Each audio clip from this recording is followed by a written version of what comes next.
Hello English 100 students, this is Mr. Blumenberg.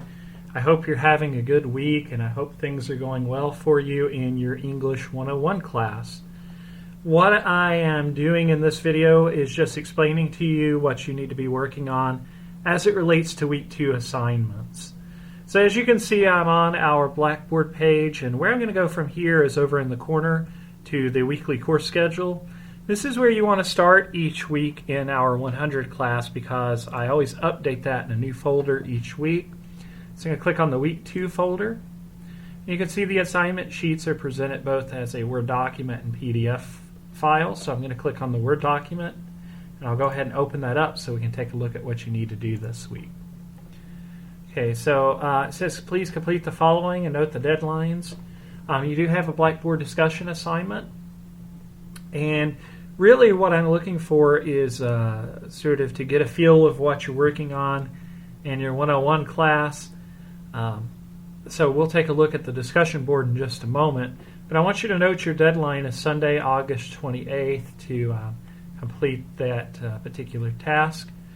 Also with the Interac Ready software, I'll pull that up in just a moment. But I jumped the gun a little bit. I had you start on Unit 1, which is the Introduction to College Reading and Writing. And if you've done that, that's perfectly fine. That's what I wanted you to do. But I do want you to go back this week and complete the pre-test in the Introduction so that we can gauge your skill set coming into the semester.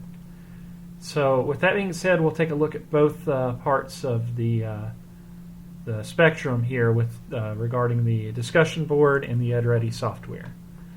So once again, I'll go back to the week 2 folder. As long as you're good there, then the next thing you're going to want to do is click on the discussion board. So I'll go ahead and click there. And with week 2, what I'm asking you to do is take some time to address the following. What are you working on this week in English 101? And is anything giving you any difficulty? Why or why not? So not only what are you working on, but what are the challenges? Is it giving you any problems? Are you feeling stressed out?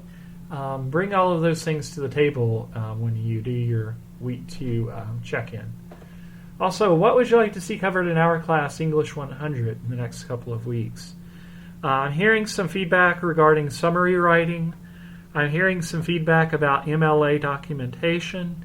So those are probably 2 things that we'll touch base on as we go through going into week 3, 4, so on of the semester. I also want you to note that there is a discussion forum that will not be graded, but it is the forum for you to ask me questions or make comments about your English 101 class.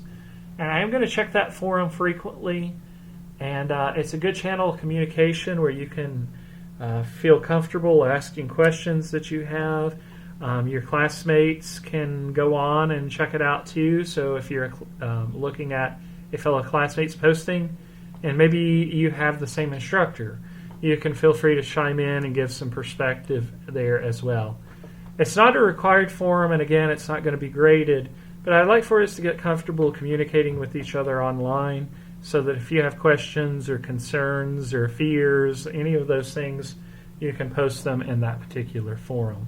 This will be a trend that we'll follow each week, so that I'll have this a new forum for you with the start of each week. Okay, the last thing is the Interac EdReady software. So I'm going to go over in the corner and I'm going to click on the software. You should have started last week with Unit 1, which is Introduction to College Reading and Writing. And again, you want to make sure that you're doing Forum A and B and working your way all the way through. But just to go back, you'll find the pre-test in the very first link at the top in Introduction. So you'll click that. And then the very first link says, click here to begin the placement test. It was my fault, so I definitely take responsibility for that. But I should have had you start with the placement test. It's really not a big deal if you started on the first unit. You're going to be doing all of those tasks anyways. But go ahead and do the placement test if you've not done so yet. If by some chance you already did the placement test, and all you'll do is click Begin on that. Just go back and continue working on Unit 1. If you finished Unit 1, go on to Unit 2. We're just going to work our way down. There are 10 total units. And so a couple of quick things about the software. I realize that some of the questions do get a little repetitive, but I want to stress to you that this is free software that will really help you with working through some of the challenges you'll be presented with in English 101. So it's good software, and more importantly, it's free software, so hopefully you're gaining some benefit from it. And I want to stress to you, too, that going back to the introduction here, I know it says placement test, but I'm not treating this as a test in the class, so I don't want anybody to panic. This is just really evaluating your skill set coming into the semester so that hopefully we can work to improve your skills. If you have questions about anything this week, feel free to post in the discussion forum, or you can always shoot me an email. But good luck. Let me know how the 101 class is going, and I look forward to working with you this week. Take care.